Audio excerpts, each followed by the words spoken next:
Hey everyone, welcome back to this channel. In today's tutorial, we're going to show you how to easily add a downloadable file in WordPress. Whether it's a PDF, image, or any other file type, this method works for all. Let's get started. First off, adding a downloadable file can be super useful, especially if you want to share resources like guides, ebooks, or media files with your audience. Luckily, WordPress makes this very easy to do without any coding required. From your WordPress dashboard, navigate to the Media section on the left sidebar, and then click on Add New Media File. Now simply click the Select Files button, or drag and drop your file here. For this tutorial, I'll upload a PDF image. You can upload various file formats like PDFs, images, Word docs, and more. Once the file is uploaded, click on the file to view its details. You'll see a box on the right side called Copy Link. This is the URL you'll use to link to your downloadable file. Now, let's add this download link to a post or page.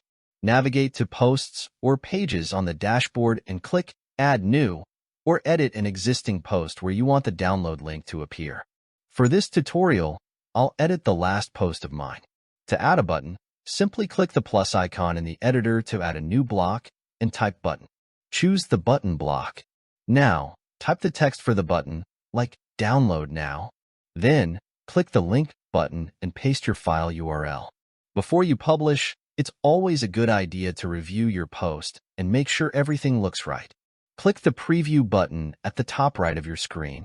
This allows you to see exactly how your visitors will view the post. If you notice any issues, you can go back and make edits.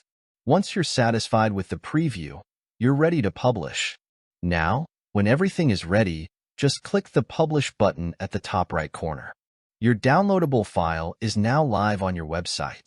Visitors can click the link or button to download the file easily. And that's it. You've successfully added a downloadable file to your WordPress site. Whether you used a text link or a button, this method is quick, easy, and effective. If you found this tutorial helpful, don't forget to like, subscribe, and hit the bell icon for more WordPress tips and tricks. Thanks for watching, and I'll see you in the next video.